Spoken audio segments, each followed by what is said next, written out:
party hats. Boom, boom. The whole go bang bang here.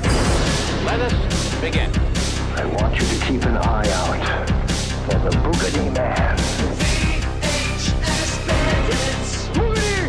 Boogity! VHS Bandits. Welcome to Coxwell Don't Academy. need no DVDs, don't need no Betamax. These are the VHS Bandits. Hey everybody and welcome to the VHS Bandits. Today we watched Dead Heat. Let's pop the tape. There's definitely something very weird going on here. Detective Roger Mortis has a problem. He's dead.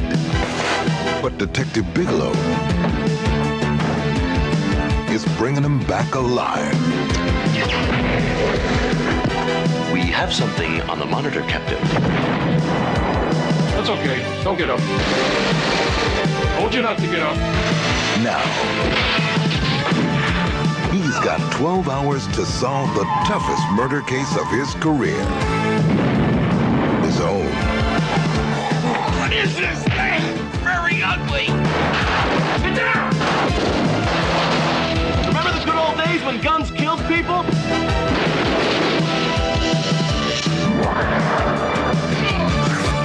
That's it. From now on, I'm a vegetarian. Why don't you fight this thing? Maybe we could drown it in A1 sauce. Treat Williams Sit down. and Joe Piscopo are Dead Heat. You shoot them, they don't die.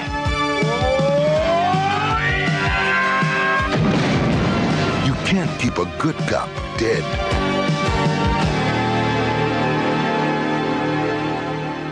And now, our feature presentation.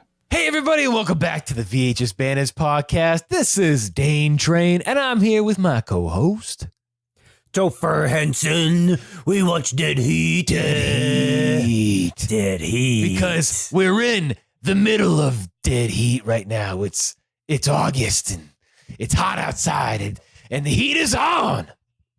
That's right. So That's the summer connection for you. That's right. This movie may or may not actually take place in the summer. We don't know because I think it takes place in California. It takes place in Los Angeles. Yeah. So it is always summer. Always summer. But Always summer. it's but heat. what? Yes, it is heat. Summer heat. And dead. Dead heat. So I like this movie. I was talking to one of our patrons today and he suggested that we watch this. And I was like, okay. And then I asked you and you were like, hell yeah, let's watch it. So here we are. Fuck yeah, Dead Heat. Yeah. So thanks for suggesting that, James. And also, speaking of James, who suggested Dead Heat, our patron, James, he also answered our poll saying, what should we rename Robot Wars? And he says, Robot Jocks 2, Jocks Roposition. Jocks Roposition? Jocks Roposition. It's like if it were Like a it sounds juxtaposition? like a word. Maybe it's. I was thinking. I mean, this is not his intent for sure, but it sounds like if it was like Billy Blank's like workout tape for robots. Oh, okay. That's Billy Blanks. definitely not what he was going for, but that's what I'm thinking of in my mind. Sure. If Billy Blank's like TC 2000, Yeah. Jocks Roposition. There you go. All right. Yeah. So you and I watched this movie a real long time ago. That's right. It was a real while We ago. did. I think we rented it as like a Netflix. I think that was like DVD from Netflix. Yeah. Back when we would mail order DVDs from Netflix. And I forgot where the hell I got this tape. I think I got it on the interwebs. There used to be this website where it was like a partnership with eBay. I don't remember what it was called, but this is a long time ago when tapes were super, super cheap. And I got a couple of tapes off of there and then eBay like shut it down. It's kind of like Bonanza. You ever been on bonanza.com? I don't watch gay porn, Dane. I'm sorry. But hey, this isn't Banana Bonanza? This isn't That's not- bonezonanza.com. Bonanza. Oh, Bonanza. Bonanza. And anywho, so the copy that I got, it has shrink wrap on it. That's a little dangling off of there. It's kind of just take it off. I don't want to take it off. This is history right here. I want to look at that patina. You got to preserve the shrink wrap where like the bottom is cut. And okay, so this is what's interesting about this. There's a sticker on the front from a drugstore. So this was at some drugstore at one time called Farmore. PHAR-MOR. That sounds like an evil corporation that Dead Heat cops need to take down because they're resurrecting zombies. That's right. Yeah, the evil pharmaceutical company. Farmcore. Kind of like, remember on Sega Saturn, we would play Virtua Cop, and the evil corporation was called EVL Corporation. Please help me. Help me. Don't shoot. Thank you. Here's a machine gun. Machine gun. So it says, why pay $9.99? Far more, $7.87.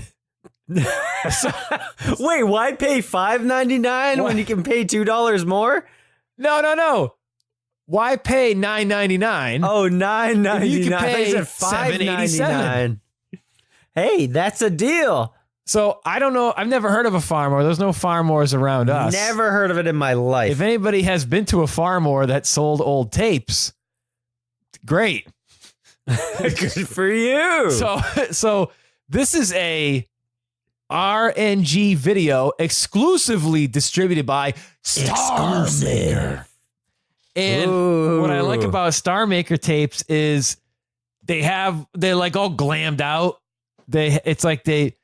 All the corners and stuff, it looks like everything is like gold with like they shiny. Made Joe Piscopo a star. Yeah, everything's all like made out of gold with shiny edges. It's like a Golden Books book. Yeah, kind of. Yeah, kind of like that. Yeah, everything has this kind of like this like metallic border got the Golden Books seal of approval. Yeah, you know what I mean. That's very regal. Very regal. That. Yeah. Very. And for only $7.87, my God! I know, what a bargain for the super rich. That is worth upwards of $9.99. $9.99 at the Farmore drugstore. You get far more at Farmore.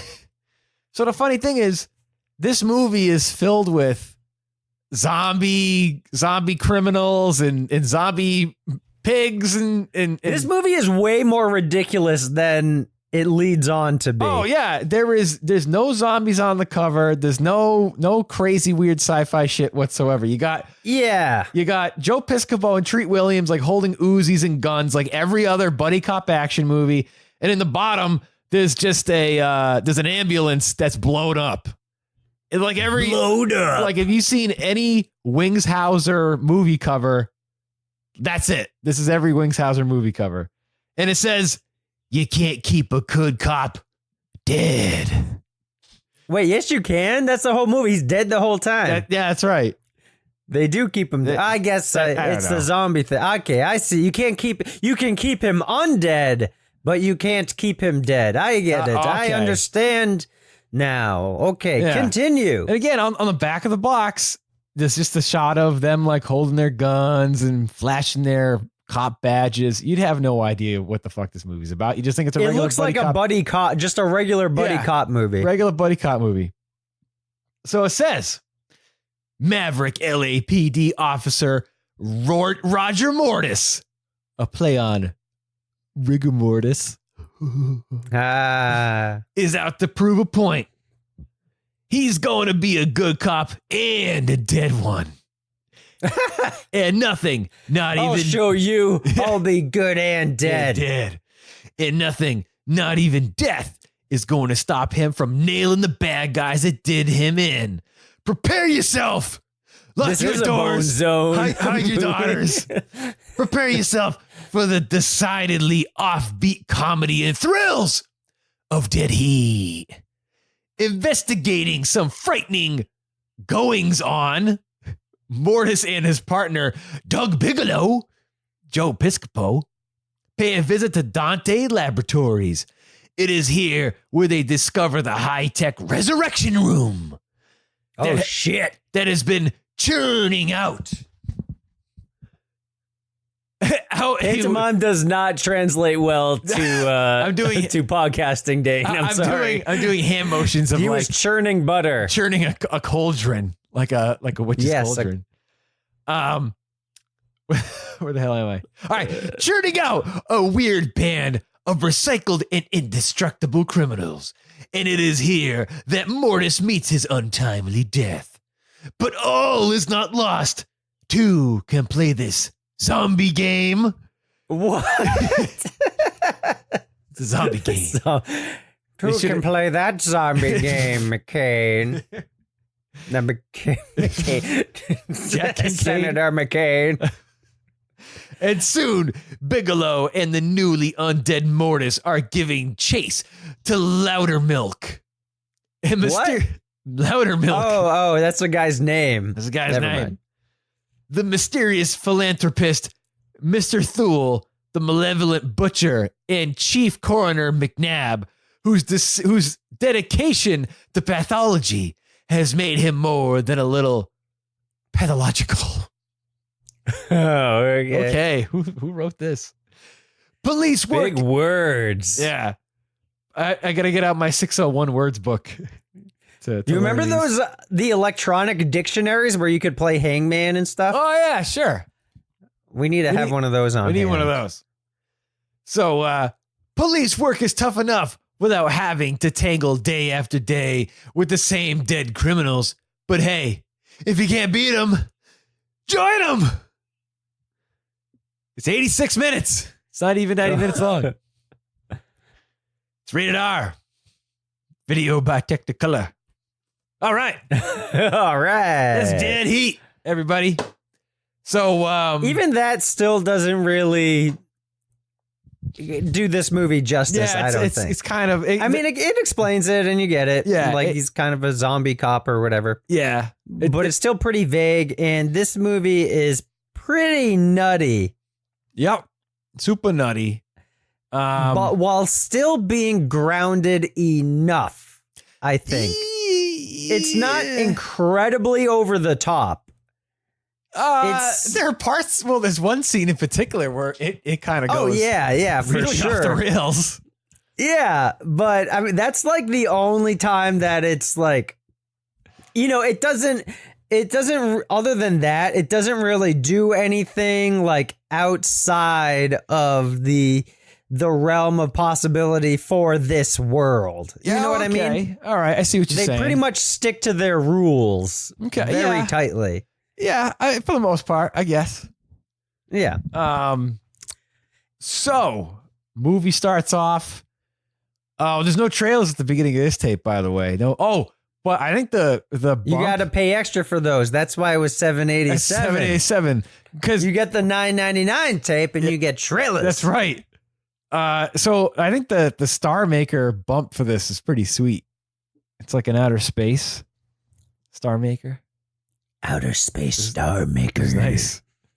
All right, so it opens up in a jewelry store, and these two hoodlums show up with weird goons. They put on gimp masks. Gimp mask. Yeah, I think I think I would have seen these guys hanging out in an orgy with Nipple Boy. With Nipple Boy.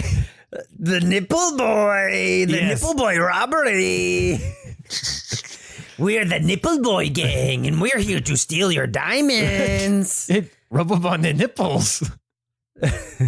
That's how they check if the diamonds are real. If their nipples can scratch the diamonds. They have pierced nipples and they hang diamond earrings in them. That's right. Who doesn't do that, though, to be honest? Yeah. Who doesn't? But I could see these guys hanging out in Silent Night, Deadly Night 4 in the weird orgies. Oh, in with Clint Howard. Okay, sure, yeah, because they have gimp masks on and they're zombies. Yeah, exactly. So they're robbing this jewelry store, and of course, all the cops show up and hug the rug. That's a good line. There's a lot of good lines in this movie. That's right. Yeah, hug the rug, lady. I'm a zombie. Yeah. These they're like the only Wait, never mind. I was going to say they're the only talking zombies, but they're the only talking goons. Yeah. The other goons don't really have much dialogue. No, Probably because they were non-union. They're pretty dead silent. Yeah. So then Treat Williams and Joe Piscopo show up driving their old 59 Cadillac, and turns into your typical buddy cop movie. They come in and they're like, "Oh, this isn't how I wanted to spend my Monday morning." And they start so the bank robbers come out and they got Uzis. All the bad guys have Uzis in this movie, and they start fucking shooting up the place like it's that movie Heat. And they're fucking, but it's dead heat. It's dead heat. And they're shooting up this place like they got, like they're Rambo, like they're not running out of bullets at all. They're shooting up all the police. They're like, they didn't even finish the robbery. And then they're just like, fuck it. We're just going to shoot people now. Yeah. That's it. And, sorry. And, are we boring you? No. Wake up. You might say I'm a little dead tired. Oh, jeez. Jeez. After all this summer heat. Okay. So that all the cops are shooting at these guys and they're just taking all the bullets. They don't care. Whatever. So something's going on with these goons, right? They shoot them up. Yeah, they're getting pumped full of lead. It's not knocking them down. They're still oozing. Yeah. They're oozing and oozing. So Treat Williams grabs a police cruiser and a shotgun, and he starts driving by him, shooting him with the shotgun. And one of the bad guys, one of the goons, he's got a grenade. And Treat Williams, Joe Piscopo shoots the grenade out of his hand and blows him up into smithereens. So he's out. Mm-hmm. And then he's out of here. He's out of here. And then Treat Williams takes his car and he mows the guy down. So that's how they get rid of the bad guys. Yeah, and then just like every other buddy cop movie, they get cussed out by the black police chief. Yeah. And he's like, "That's what you do. I got internal affairs rubbing down my neck. All this stuff's going on. I got the press going at me. You're on suspension, you too." Except they're not on suspension. They just have to. They're usually on suspension in the movies. They're on parole. Oh wait, not parole. Not parole. They're on probationary periods. You're twice on parole. You're on parole. But so he's just like, just keep doing what you're doing anyway, even though I'm mad at you. Yeah, I don't. And figure out the rest of these the dead bandits or whatever they're called. Yeah. The diamonds stealers. Yeah. So they go to the morgue where they meet up with the mortician. With hot morgue chick. And you find out that these dead guys, dun dun dun, have been there before. So you find out that these cadavers have already been in the city morgue more than once. Something's going on here. Shit. Something's fishy. So they start thinking about it. What's going on? You would know, Dane. Who would know? Speaking of fishy. They're like, hey, sometimes when these bad guys take drugs like PCP, they're so high and so zapped up on drugs. Hocked up on goofballs. Because they're taking juice. and they don't feel it when they're getting shot up with the bullets. They're just in the moment. They're all high. And they're thinking, all right, what can we do? We need to figure this out. We got to do some homework. Let's go to the local big pharmaceutical conglomerate. Let's go to the local PCP lab. Yeah, down in downtown Los Angeles, of course. What was it? What was the name of it? Oh, I have no idea. It's irrelevant. It doesn't matter. Dante Laboratories. That was it. The devil. Oh no! You know what? The devil laboratory. We're gonna say they go down to Far More Drugstore for $9.99. They go to Far More Drugstore. You too can be a zombie cop for $7.99. Wait, no, that's too much. $7.87 here at Far More Pharmacy. You can buy a movie too. Whoop-de-doo. You can get 10% off more pharmacy brand contact lens solution when you become a zombie. I could be undead, but what's the cost? Sure, smells great, tastes good, but what's it cost? So they go to the pharmaceutical company. They meet up with this. What was she? A PR girl? She's a PR rep. PR rep named Randy. And Randy gives them the grand tour, saying, this is where we, experiment on lab rats. This is what we do. This is where we kill dogs. So there's a room. In this decompression chamber. I guess they take all the air out of this room, and that's how they kill the animals that they have to kill after they do all the animal testing on them.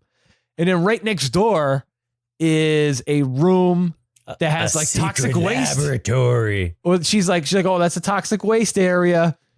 Can't go in there. And Joe, he's like, I gotta take Joe Pisca pee pee. Let me. Where's the bathroom? Where's the little boy's room? I gotta take a leak so bad my teeth are swimming.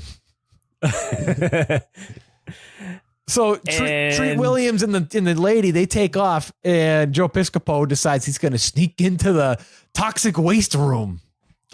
Yeah, and it's this is a high security pharmaceutical company, and there are secret experiments going on behind this room. This is supposedly the toxic waste room. Nobody can get in, but there's a key card. And how do you break in? How would one ever get into this room without the proper credentials? You take your visitor pass badge and the little metal clip that's on it. You jam it in the fucking keyhole, and sparks come out of it, and that opens the door. That's right. Any laminated piece of paper will get you into this laboratory. That's right. And lo and behold, it's a secret laboratory. It's not toxic waste, it's toxic science. And there's a zombie fat guy with 3 noses. Yeah. That looks like Trogdor from Ernest Scared Stupid. Yeah. So Trogdor comes to life. Joe Piscopo has no Miak to fight him off. No Miak, just good old Pisca punches. He couldn't find any this time of year. And I don't know why the fuck this guy had 2 faces. They don't explain it whatsoever. I wonder if it was a thing where because none of the other zombies have 2 faces. He has 3 faces. 3, yeah, that's right. Got 3 noses. It makes no fucking sense why he has 3 faces. I wonder. Yeah, I wonder if I'm sure it said it on here. I don't know who did the. Oh wait. All right. Special makeup effects by Steve Johnson. Okay, he was a special effects guy. He did good. I like the special effects very much. I think they're all very good. They probably went to this guy Steve Johnson, and they were like, "All right, you got anything that you already made, like from some other movie that's like on your shelves? Oh, this 3-headed biker guy. All right, great. Let's use that. Okay, great. Just pull it off the shelf. We'll use that. Maybe, yeah, it doesn't make sense because they never have another zombie that is also some sort of like monster, or there are pretty much just normal people with like some makeup on or, dark circles under their eyes. Yep. They just have like goofy zombie cheek makeup, and that's about it. Yeah, like veining and stuff like that. But this guy, he's got 3 faces. Yeah. And it's weird because he's just like taking a nap in the middle of this science table. And Joe Piscopo, he's got like a black trash bag on him. And Joe Piscopo pulls up the black trash bag. And the guy goes, bleh! It starts attacking him. That's how you wake up. You never open up a black trash bag. You know what he did? In a science room. Joe Piscopo. Not on a science table, especially, my God. Joe Piscopo. A science table with a black trash bag. This is a public service announcement to all you bandits out there. If you go into a science room that has a science table and there is a black trash bag on it, don't open up the black trash bag. It will be a 3-faced monster man. Yeah. Okay? Don't do it. He really woke Unless up you are the Joe dead. Piscopo. You woke up dead. Woke up the dead. Jesus. So they start fighting out in the hallways, right? And you hear some gunshots because Joe Piscopo took out his gun. And Treat Williams is back in the fucking reception area. And he's just like, oh shit, something's going on. I gotta go save my partner. Out of fucking nowhere, the guy behind the reception desk pulls out a fucking Uzi and starts shooting at Treat Williams for no fucking reason. So of course, Treat Williams fucking shoots him up. And then starts going over to Joe Piscopo out in the hallway. They're fighting this three-faced biker dude with his huge ass beer belly. They're fighting away. And Treat Williams ends up in that decompression chamber. And he's trapped. And somebody behind the scenes in the control room for the decompression chamber with like black leather gloves goes and he punches a couple of buttons down, which starts the decompression thing. It reminds me of like decompression buttons. He's like the bad guy in that Police Academy that had like the guy behind the glass who was like, you know what I'm talking about? Or like Dr. Claw, where you only see his hand doing stuff just on like his Dr. desk. Claw. So the air starts coming out of the room. Joe Piscopo and Treat Williams. Joe Piscopo, he's trying to save Treat Williams. He can't get the fucking door open. It's locked. And there's nothing he can do. I forgot how they beat the biker guy. You remember how he stopped the biker guy? The three-faced biker guy? I don't remember how he stopped. I don't know. Did he I think shoot Treat him? Williams shoots him a bunch. Yeah, but that doesn't kill any of them. I think he used Yeah. I think he smashed his face with like a fire extinguisher or something. I don't remember. Which face? All three. He's got two left. So Treat Williams suffocates and dies in the decompression chamber room. Yeah. And so later, the coroner and Joe Piscopo are hanging out with dead Treat Williams on a gurney. And they're like, there's nothing we could do, you know? And What can I say? There's nothing we can do. He's dead. What are you going to do about it? What are you going to do about it, Bibleman? So resurrect Treat Williams, Bibleman. I forgot why, but they ended up back in that room, the resurrection room, for some reason. Well, because they were. Wait.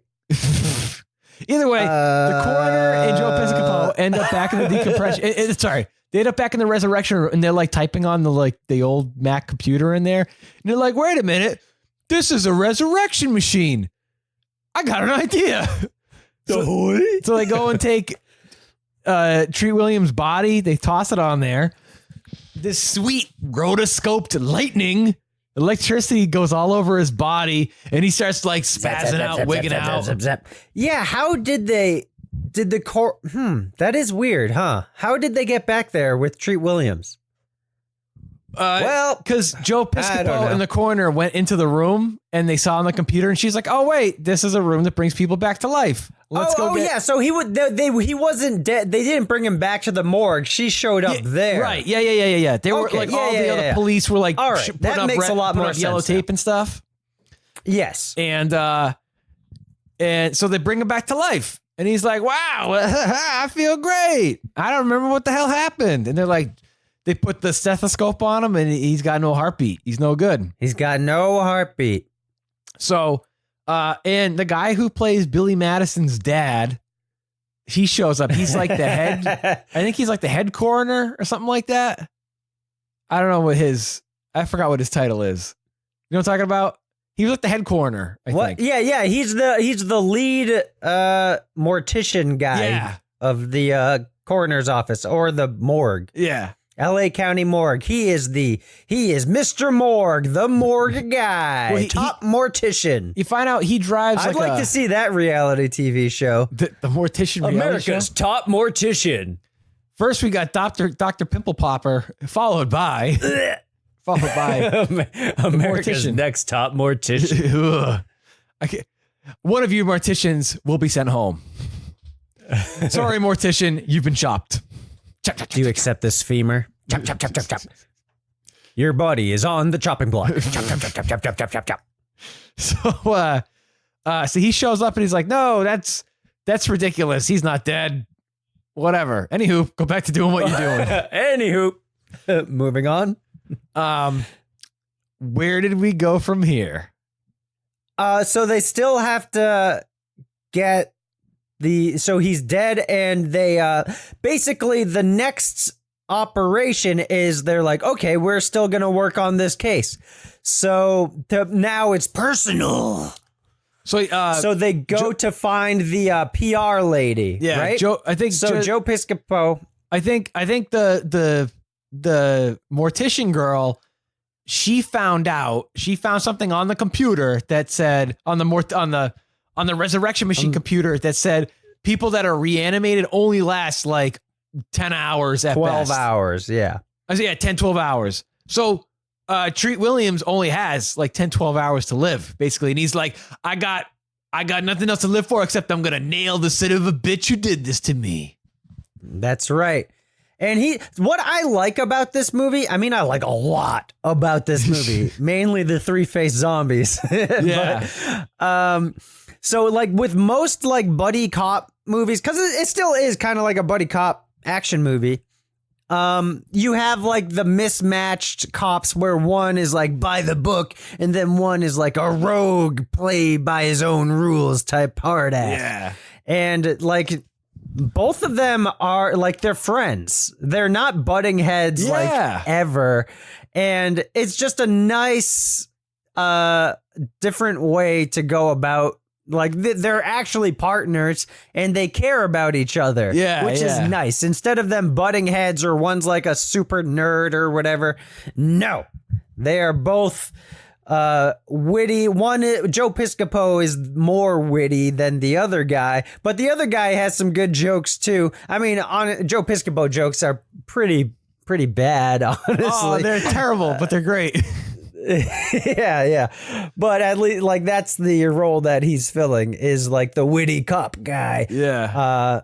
But the other guy's not like a stick in the mud or anything. He's kicking ass and like shooting sawed-off shotguns and shit.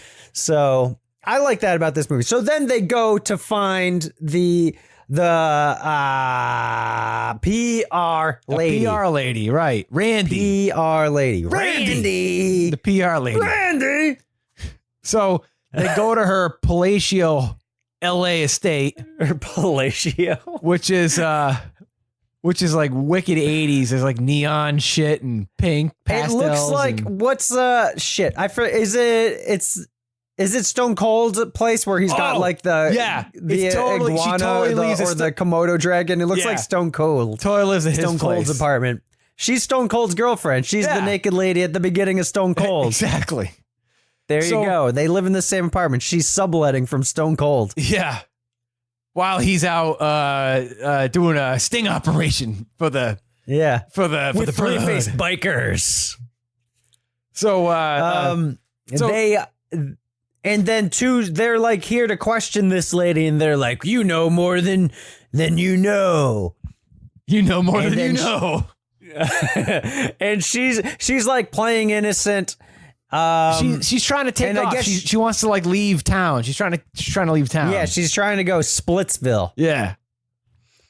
So something's up. They won't let her. And then so two zombies invade the house with Uzis. Yeah. They start shooting up the place. Just as they're doing that, they find a VHS tape and they put it in the VCR, and it's Vincent Price on his deathbed. Vincent Price. And I forgot what the hell he was saying. I don't know. He's just like, this is Vincent Price.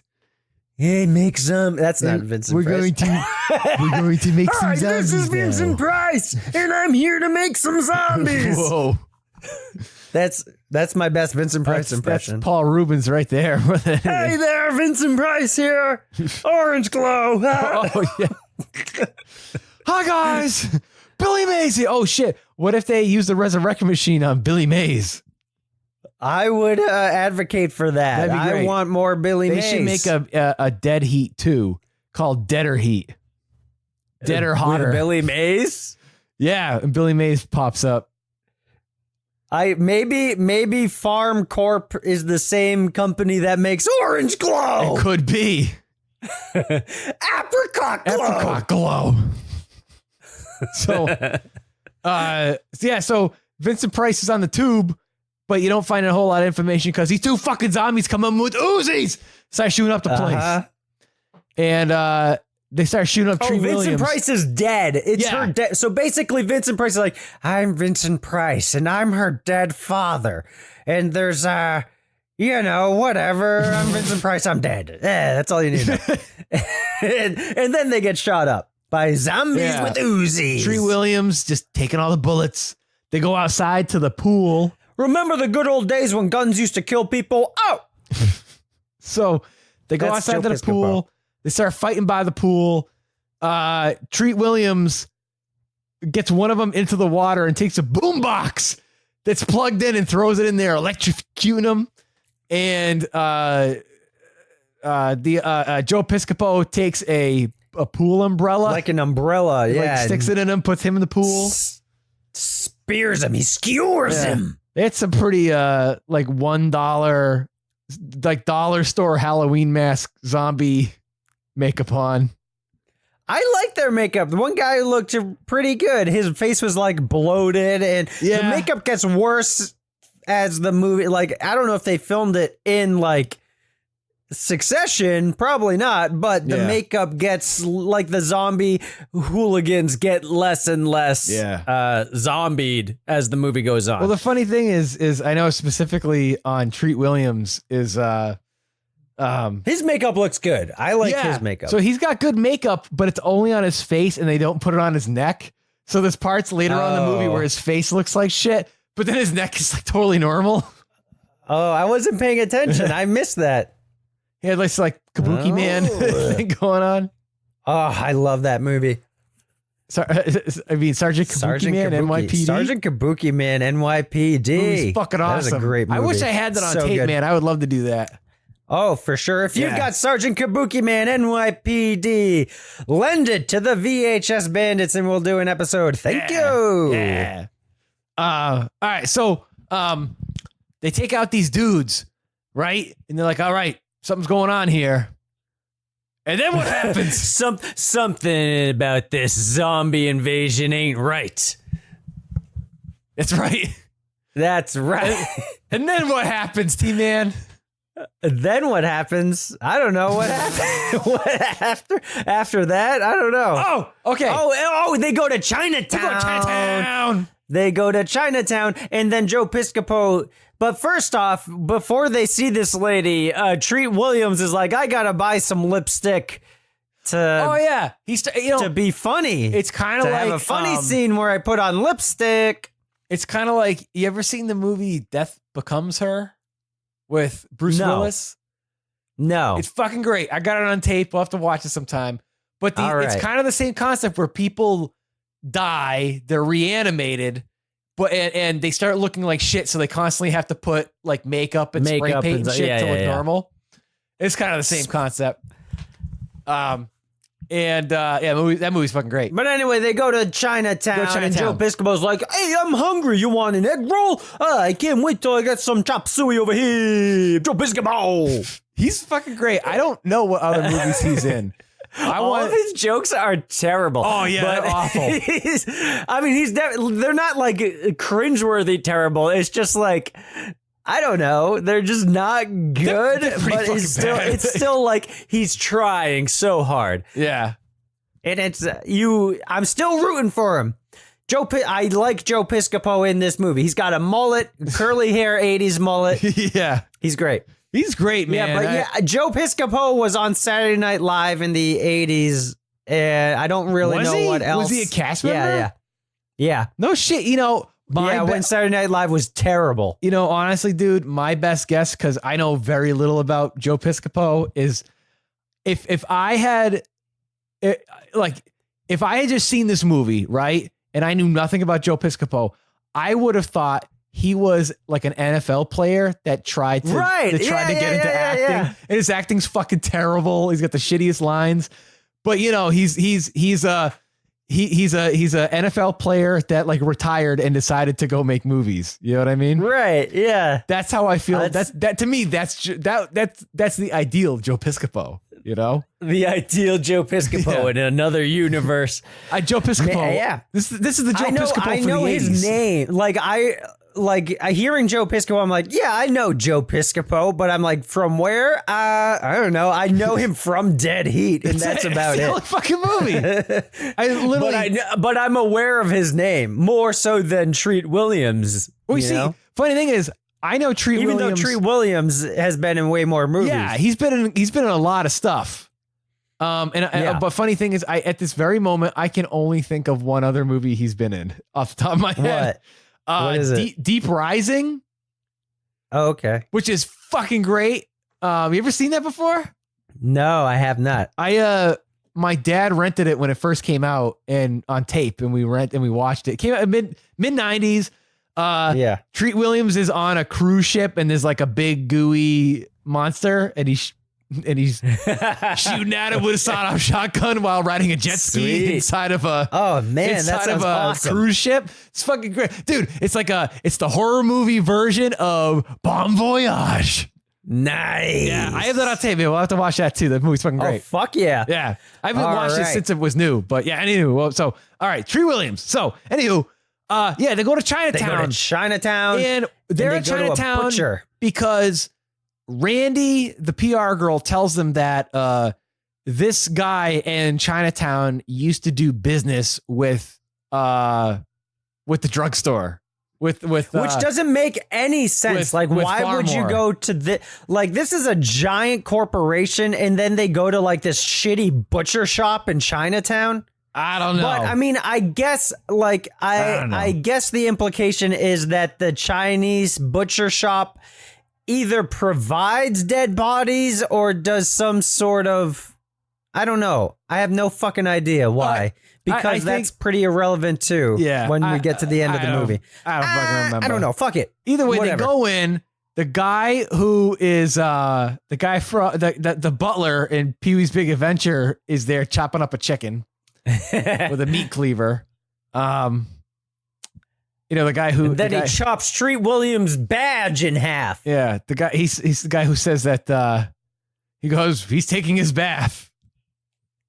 Yep. That's his only line. Anywho, all right. So, so they go in. Yeah, he chops his badge in half, and this other guy shows up in very Oriental clothes, and they're like, "Hey, we understand that you did some business with Farmore recently. What kind of business was it?" And the guy's like, "Oh, nothing important." And underneath the table, he like hits a little red button. He has a zombie button. He's got a fucking reanimator room in the butcher shop for no fucking reason whatsoever. Wait, so this also doesn't make any sense. No sense considering whatsoever. The end of the movie. Yeah. No fucking sense. We'll get back to it, I guess, when we get to the end of the movie. Yeah. But fuck it. Spoiler alert, they destroy the zombie machine. At the end of the movie, they destroy the main zombie machine. And then Vincent Price is like, "Oh no, my zombie machine." It's a new Vincent Price for every time that he's going to come up. But now they still have the one in Chinatown. Well, they destroyed it though because, all right, so what happens is... He just shot a bullet at the ceiling. It's just a lamp. It's a zombie making lamp that turns every single organism within the butcher shop alive. So you've got like chopped up pigs, zombie ducks, zombie chickens. Zombie chickens. It turns into poultrygeist. Basically. Yeah, that's exactly what it turns into. Poultrygeist. Yeah. And so what they do is that now they're fighting all this poultry, zombie chickens, pork. and the Chinese butcher owner and his goon run away into the darkness. Yeah. And a swine attacks Joe Piscopo, and Joe Piscopo is fighting off this refried hog, which I like a lot. It's awesome. I like the pig. The pig is great. Yeah. And like all these ducks that are like hanging off of hooks are just like, yeah. The zombie animals look really good. And just when the zombie hog gets his comeuppance, just when he gets his biscuits turned to bacon, then the freezer, it's pounding. Something is inside the freezer and the door busts open, and what is it? It's a cow. It's a giant zombie cow with no head and no organs. It's just meat. Which is weird because I don't know how it works that like it comes back to life. Like, wouldn't that mean essentially wouldn't your wallet or your belt come back to life if it was leather? Yeah, good point. Yeah. I don't know because it's got no brain, it's got no heart, no organs. It is just meat and bones. But it's fucking cool. There was a part where Treat Williams gets attacked by like a T-bone steak that attaches itself to his face and is trying to rip off. It's like Poltergeist. Yeah. So Joe Piscopo shoots up the ceiling up at the chandelier, the Oriental chandelier that houses the resurrection machine. Chandelier? Kevin Sorbo on TV 38, UPN. And it destroys the resurrection machine, and all of the poultry and the pork and the beef just goes dead and oozes on the floor. So after that, they split I'll town. tell you one thing. I'm not going to that restaurant anytime soon. Check, please. So, yeah, Joe Piscopo should have said that. Yeah. Instead, he said some stupid thing. I don't know. I don't even remember what the hell he said. He has a good opportunity for like great one-liners, but he says terrible one-liners. So you know what he did was he shot he shot. Oh, he says, I'm going to be a vegetarian now. Yeah. And he shot the big guy with the butcher knife. He just shot him once and killed him. He goes, I finally killed somebody with one bullet. Oh yeah, he did kill that guy. Yeah. Huh? But the other guy, he took off. So they go to the local library. And Joe Piscopo's like, I'd never seen a library before. I'm a fucking moron. This is what a library looks like. Hey. Another flat joke. Every single one. Yeah. Man, oh man, if I had a dime for... If I had 50 cents for every time Joe Piscopo said a wicked lame joke one-liner in this movie, I would have buy this movie again. I could have bought this movie again at the Farmore drugstore. Yeah. And so they go there, and I forgot what the correlation was. They looked at the local obituaries and found out that there were a bunch of people that died on the same day. Yeah. Yeah, well, somebody was writing fake obituaries. Oh, is that what it was? The people that were dying. Yeah, okay. yeah. All right, I got you. And they're like, he was like, they're going to write my obituary soon. And then he gets all sad. Well, he's flustered because he has little time left. Yeah, he's only got 6 hours at this point. Yeah. I mean, the time, it's a good like mechanism to have for the movie, but it doesn't really seem like they utilize it all that much because there's nothing... they don't really seem to stick to it. Like, he doesn't decompose that much. He brushes his hair once and it falls out. Yeah. Whatever. But you don't really have the sense of the ticking clock. They mention it every once in a while, but it's not really that important. Yeah, you're right. It doesn't get because to a point. It doesn't physically affect him. Yeah, it's weird because, there's plenty of other movies where people would start falling apart. Oh, kind of like, perfect example. Good Ghouls Gone Bad with Christopher Lloyd, where like his hand comes off, his legs get chopped off, and they have to kind of like screw them back in or whatever. And this is kind of the same thing where like his hand gets chopped, they got to like sew it up or whatever, and kind of patch him up as time goes on. But it doesn't really affect him that badly. You know what I mean? Right. Yeah. But the mechanism is nice. They just could have used it more. All right. Check this out. So, Dead Heat or Good Cops Gone Dead? Good Cops Gone Dead. In terms of names for the movie? Yeah, for the title. Good Cops Gone Dead. I like Dead Heat. Dead Heat it is. Yeah. All right. I like Dead Heat. Throwing it out there. Well, if they do make a sequel, they can call it that. If they make Dead Heat 2. They have to come back from heaven because they both die at the end. Spoiler. Yeah, that's right. Yeah, they should. They could do that. I thought they were going to like meet God or Jesus or someone at the end. That would have been cool. Like in Bill and Ted's Bogus Journey? Yeah. Like, whoa, God, dude, we gotta go back and save the princesses, you see them like dude. walking into heaven. He Melvin to me. So yeah, they're at the library, and then Joe Piscopo gives him a pep talk, and he's like, "Hey, let's go nail gonna- those assholes to the wall." That's right. And then he's like, "Yeah, okay, let's do it." So then they go back home. All right, so we know what happens is They split up. They split up because they only have so much time left. Yeah. So Joe Piscopo takes off, and they go. Treat Williams and Randy decide to go back to her house, right? After the zombie shootout at the house with the pool. No, they go. So Treat Williams and Randy, they go to the cemetery. Oh, yeah. Where, Right. Vincent Price's body is supposedly there. Right. Yeah. In one of those. What do they call those things? In a crypt, right? You know, like there's all marble and shit. Yeah, and in a very like Resident Evil 1 Clue type scenario, Treat Williams finds a phone number, or he finds like a code written in blood on the inside of a lampshade. It's it makes no sense why that is there. No fucking sense at all. It's no like, sense. You know, when you're playing the game and you're walking slowly up against the wall, just hitting the action button over and over, just trying to find any fucking clues you can. Nothing here. Nope. Nothing here. Maybe I should look downstairs. Nothing here. You found a lampshade. And then it zooms in on the lampshade. Yeah. And then they leave the crypt, and it takes 5 minutes to watch the door open so that they can load the next scene.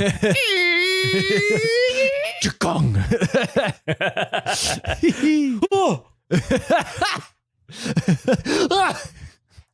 Joe Piscopo, you're the master of unlocking.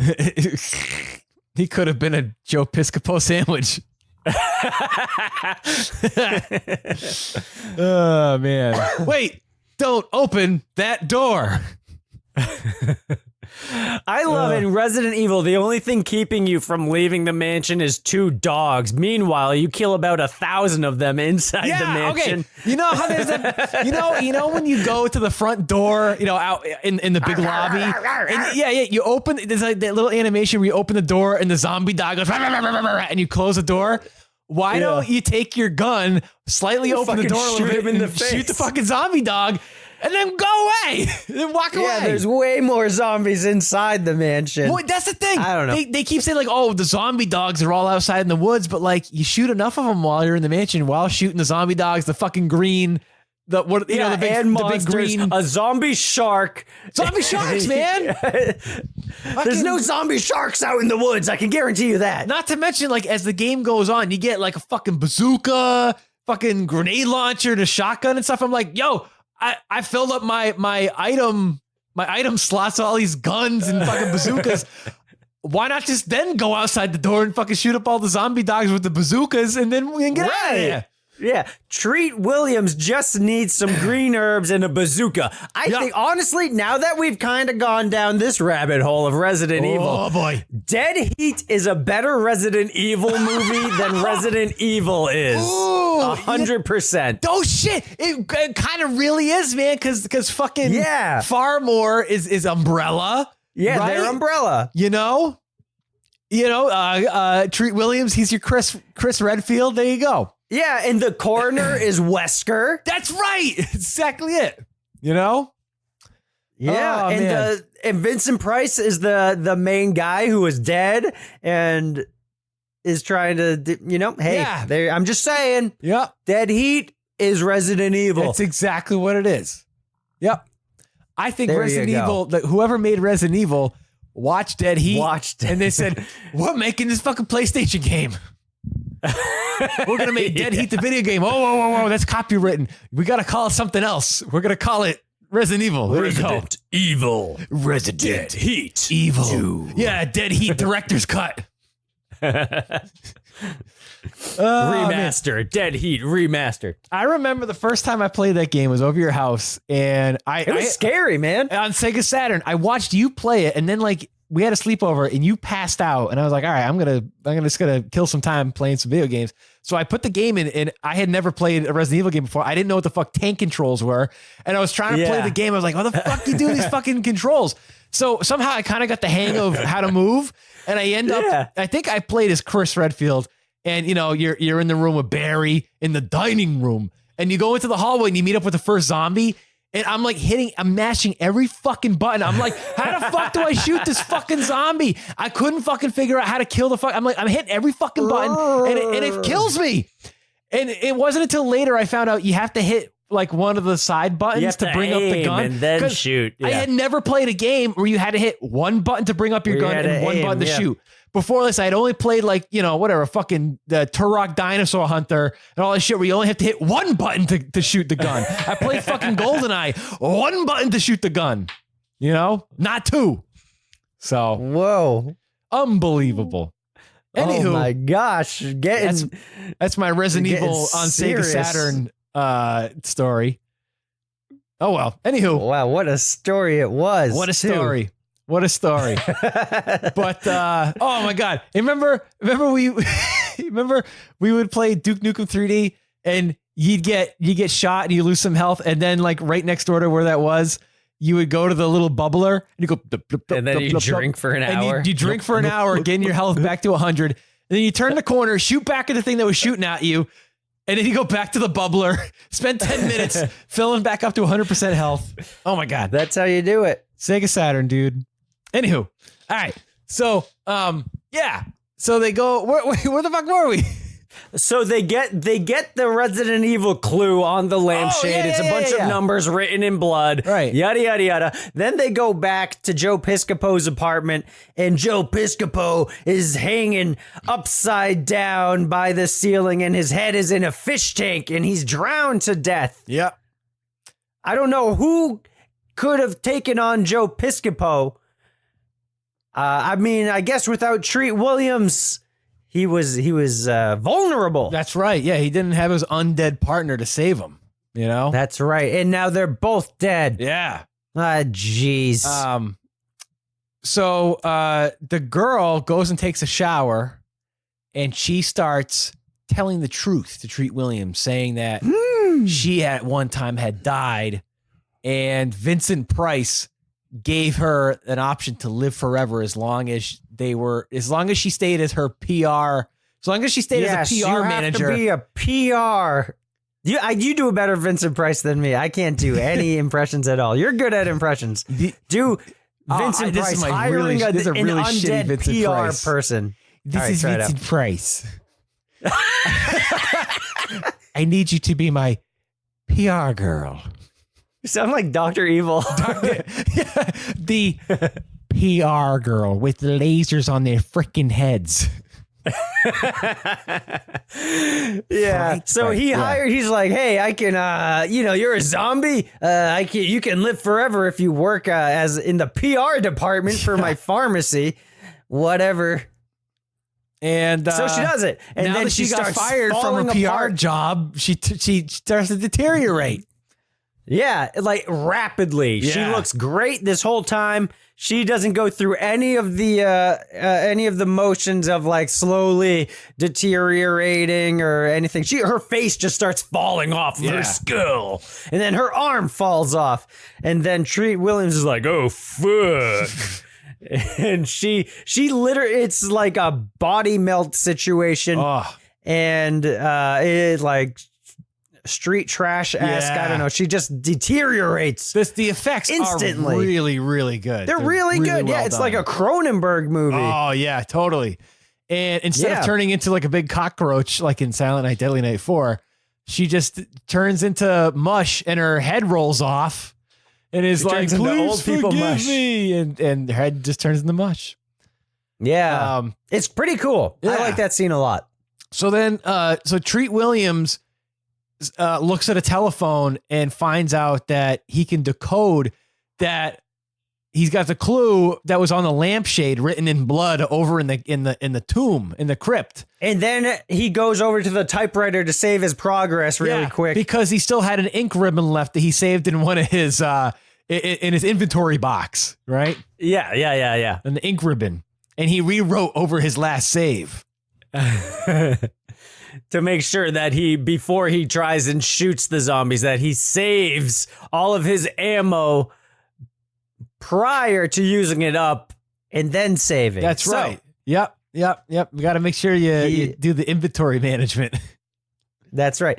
And so then he's like, the secret code spells out body.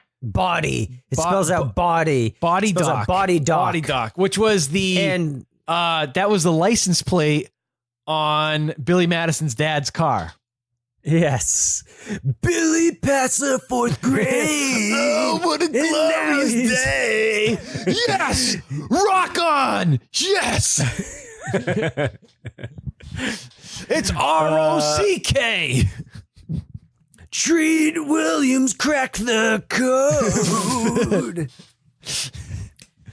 And then he goes to pay a little visit to the body doc himself. And then he says, hey, body doc, you are the one you're Wesker. So you're the traitor of the group, and you are providing bodies to Pharma Farm. And, that's not good. Farmore. And then he's like, hey, I like your watch. What, did you get that watch in a jewelry robbery, perhaps? Dun, dun, dun. And then he's like, oh, no. And then he presses his zombie button or whatever. And then Chinese guy and his 2 employees come out, and they zombie employees. Fight. They're what? They're zombie employees. Yes, they're zombie employees. They come out and, I don't know, they take down Treat Williams. They kidnap him. They lock him up in an ambulance. Yeah, where you and find who out else is in the ambulance? The dead coroner, his buddy, the coroner. Coroner. Yep. So she's Hot dead. Chick coroner is dead. Dead meat, dead zone. So, because Billy Madison's dad realizes that Treat Williams only has a very small amount of time left before he probably completely deteriorates and turns into mush. So he thinks he's gonna lock him up in this bambulance until he turns into mush. And he thinks, all right, that's it, whatever. They got a meeting to go to. All right.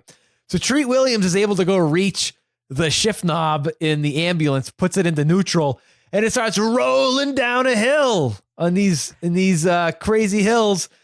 And it starts causing pandemonium as all these other cars are getting smashed and hit. All these innocent bystanders are getting hit by the ambulance. The ambulance hits, it T-bones another car and explodes. And he killed some guy. At least one person. Minimum 2 people were killed in his reckless abandon of an ambulance driving scheme. But so then a real ambulance comes down and is like, oh boy. So they oh boy, we gotta help. Oh boy, heesh, a fire. Oh boy, here we go. This is how I wanted to start my shift. Yeah. Then the ambulance guys, they're taking out bodies because he killed people. So they're wrapping up the dead bodies, and then one of the body bags unzips itself from the inside, and then up comes Treat Williams like a Dracula. Yeah. And he's like all half burnt up. Yeah, he looks like Two-Face. His face is burnt up, and the other face is all zombie. You know who he looks exactly like? I don't know who. Fucking Sammy Kerr in Trick or Treat. Whoa, you're right. He looks fucking exactly like him. If you gave Treat Williams a guitar that shot lightning bolts out of it right now, you'd swear he was Sammy Kerr. Yeah. Good call. Yeah. And then there's a cop there. He commandeers the cop's gun and motorcycle and then drives down to Farmore. And then dude, fucking wicked cool scene. There's like a gate, there's this chained gate, and he fucking plows right through it, goes off the motorcycle, fucking crashes through a glass door, hits the ground, pulls out his gun, and starts shooting up these two security guards who instantly like whip out Uzis. And he fucking shoots it. It's like a fucking scene out of the Matrix. It's been crazy. It was awesome. And meanwhile, in the zombie machine room, I guess I don't know whatever the fuck it's called. Yeah, zombie machine room. Vincent Price is alive. He's not dead. He's alive. Vincent Price and the coroner are there, and Vincent Price is like, there's a group of like the world's wealthiest people, and Vincent Price is like, hello, this is Vincent Price. I'm going to make it so you can all live forever. Yep. And then, so he's basically trying to sell them eternal life for the price of half of their fortune, but you have your entire life to make it back. And then my favorite part of the entire movie is this scene where Treat Williams is infiltrating Farmore, and this is right where it's in the same area. He needs to get into the zombie room, and there's another guard guarding the zombie room, and they're by the decompression chamber. And there's a zombie guard versus zombie cop Treat Williams. And they are both, since bullets do not affect either of them, they are just unloading Uzi after magazine after magazine. Like, it goes on for like 3 minutes. Point blank. Right in front of each other. They're just shooting each other to no avail, like unloading their guns into each other, and they're just standing there going, the typical like guy getting shot going like shaking their shoulders back and forth, getting shot. It is so fucking funny. That's and awesome. Then eventually Treat Williams knocks the other guy into the decompression chamber and kills him. Oh, it's awesome. And how did they get Joe Piscopo back there? All right, so what happens is they have the body of Joe Piscopo up on the resurrection machine, and they're going to do a demonstration. Vincent Price and Billy Madison's dad say that they're going to do a demonstration being like, here's a freshly dead body. We're going to reanimate it. You see, this is what's going to happen to you when you pay us all this money for eternal life. And just as they are reanimating him, Treat Williams pops into the room and starts blowing away a bunch of these people. And Joe Piscopo. He just kills everybody. Yeah, just about everybody in the room gets shot up. And I don't know if these like rich people really know what they're in for. Like, to them, this is just a regular business meeting, I would assume. They don't know that they're in cahoots with an evil scientist, right? They're just there because they got an invitation, apparently, Could be. But most invitations from Vincent Price do not turn out well. Yeah, they invite you to a house on Haunted Hill or wherever. Yeah. So Joe Piscopo comes up and he's like brainwashed like a zombie would be. And he's the only brainwashed zombie. Well, maybe they program it into him or something. Something like that. Oh, I think maybe because Treat Williams was never brainwashed, but all the other zombies are. Well, I think he said that because Joe Piscopo was dead for a certain amount of time, that he was brain dead, so that's how they could program it or something like that. Sure. Yeah. Something like that. Why not? So Billy Madison's dad orders Joe Piscopo to kill Treat Williams. So Treat Williams just starts, it's like on our show Python Force when we're trying to get Mohawk to remember his memories. They're like, come on, you can remember us, get your memories back. And it works. And Joe Piscopo gets his memory back and he's good again. No floppy disk required. So then they go to try to kill Billy Madison's dad, but Billy Madison's dad has other plans. He shoots himself in the face with an Uzi.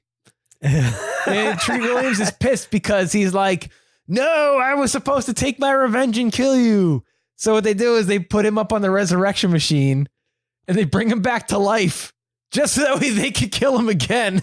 Yeah. And That's pretty cool. so Treat Williams, he puts the resurrection machine on overdrive. Full resurrection. He swings it into turbo mode. And the guy Sorry to interrupt your erection.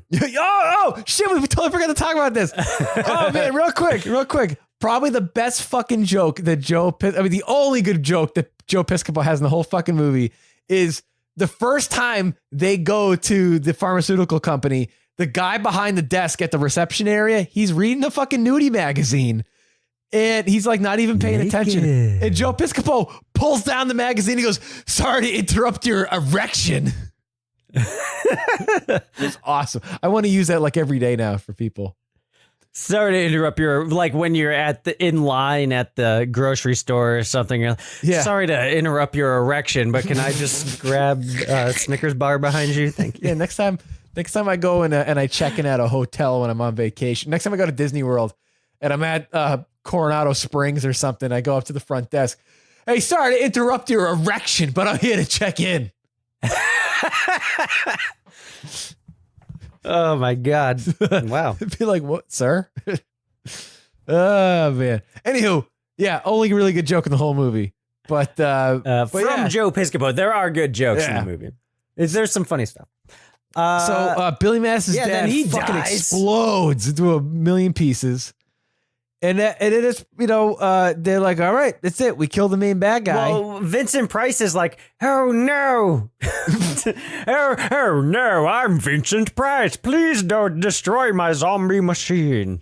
He's like, "I'll give you anything. I'll give you eternal life. I'll give you all the money you want. Just don't destroy the machine." Now, it makes me wonder, though. I mean, even if they destroy the machine, they already made this other one that was in the Chinese food restaurant. Maybe there's more. Do you think that there's more? Right, that's what I'm saying. Right, or what's stopping if you them put one from- in a fucking shithole butcher shop, right. it can't be that hard. Or yeah, why there don't they must just be more? Why doesn't Vincent Price just go build another one? I'm sure they've got like the instructions somewhere else in the building, like on how to make one. They don't kill Vincent Price. Well, they take the Uzis and they shoot up all the electronics in the room, which blows up the room, assuming that it blows up Vincent Price in the process. Sure, I'll buy that. And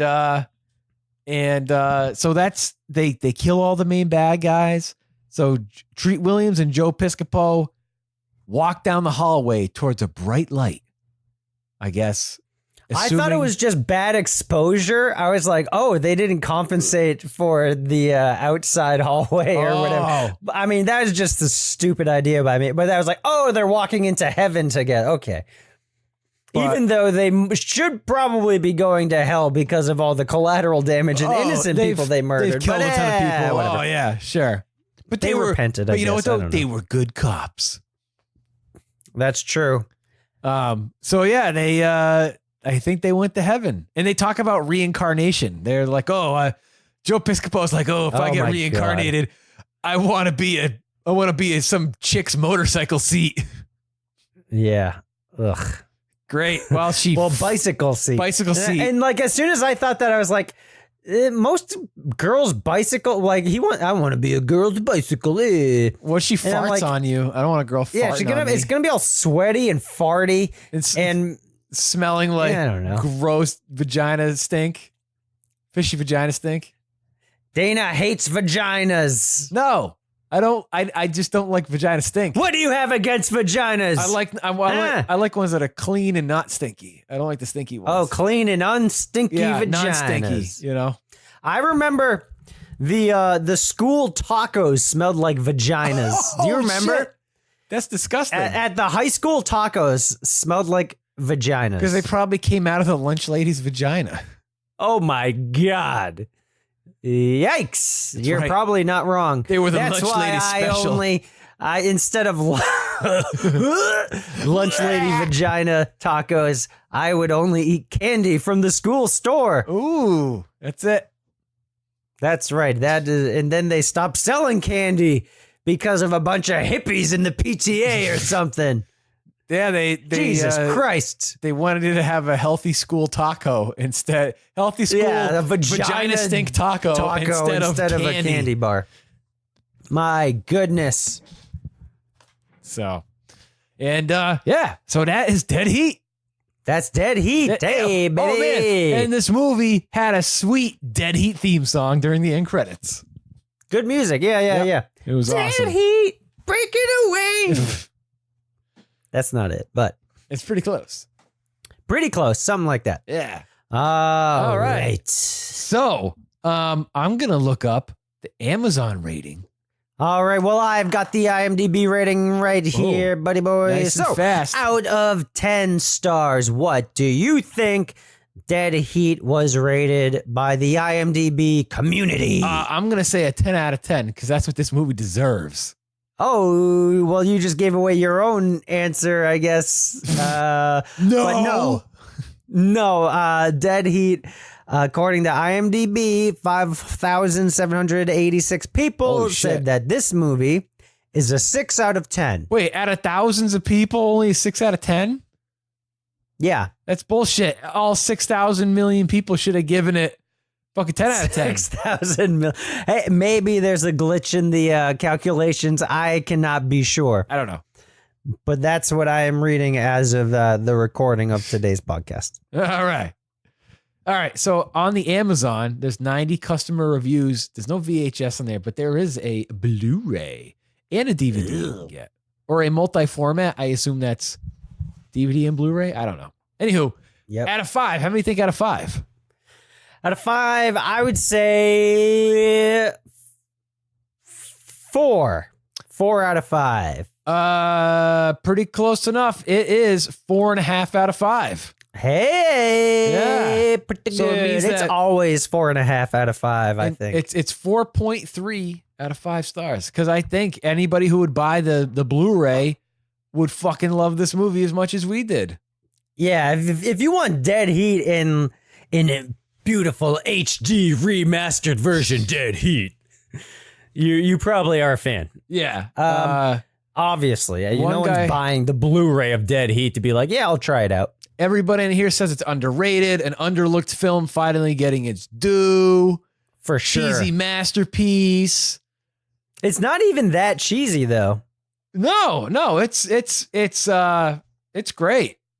Yeah, that's what I meant like before when I was like, oh yeah, it's over the top, but it's not cheesy because it stays within the like rules of the world. Even though there are pig zombies coming to attack Joe Piscopo. I don't know. I didn't think it was so cheesy. realistic. Yeah. That was realistic for the 80s. Yeah.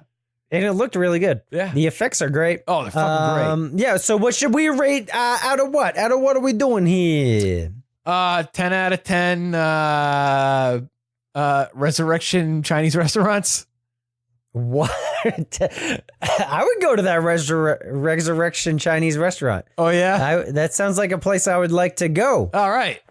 So Resurrection Chinese restaurant. Out of 10 Resurrection Chinese restaurants, how many would you give it? As long as they're not trying to infiltrate the U.S. taxi service with robots, then I would give this 9 out of 10 Resurrection Chinese restaurants. Ooh, that's pretty good. That's pretty good. It's a good movie. It holds up. It's fucking fun as hell. The effects are great. It's got zombie chicken, zombie duck, zombie pig, zombie cow, zombie people, a shitload of Uzis, explosions, and one of Joe Piscopo's finest moments to boot. One of his only moments. Yeah. What about you? Him having a joke about an erection is his finest moment.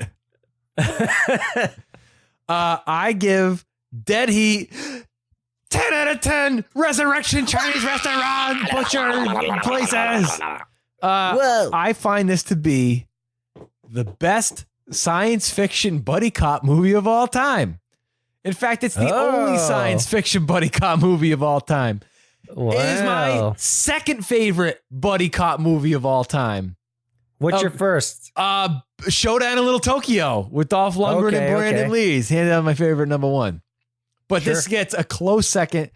It's fucking incredible. You can't beat it. Like you said, Uzis, zombies, zombie restaurant food, amazing effects, the shittiest one-liners ever made in a script.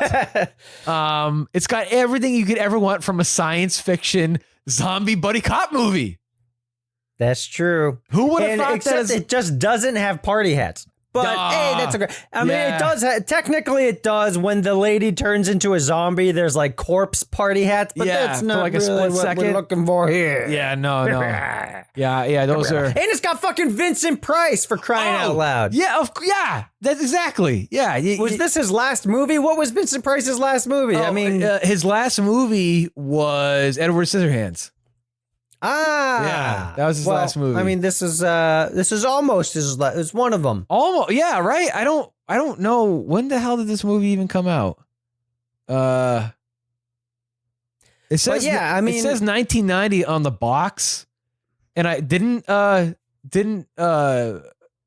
fucking Edward Scissorhands come out in 1990, something like that, 91. I'm not sure, but after this movie, apparently. Yeah. Or maybe. I mean, it's probably not good PR. But you're like, Dead Heat's my last movie. Not that you say that. Well, this very well could have been Joe Piscopo's last movie. I haven't looked up his career, but this could have been his first and his last movie, right? That's true. I don't know. Hey, maybe. I don't know. But it's hopefully we get a Dead Heat too. This is Joe Piscopo's best movie to date. For sure. Yeah. Well, yeah, that's Dead Heat, fellas. Yep. There you go. So thank you, James, for suggesting this. One of our Patreon members. You too can be a Patreon. Just go to patreon.com/VHSBandits and sign up. We will have an extra bonus episode for patrons only coming out soon. Yep. Every month you get an extra episode from us if you are in our party hat tier. Right. And thank you, everyone who is a member right now, for helping us keep the lights on. We appreciate it. Absolutely. Thank you, guys. All right. And thank you all who are listening now who aren't patrons, but are future patrons. Okay. So that was fucking Dead Heat, guys. Yeah. Everybody. I've been Topher Hansen. With me, as always, is... This is Day Train. Hope you guys... beat the heat this summer. The Dead Heat.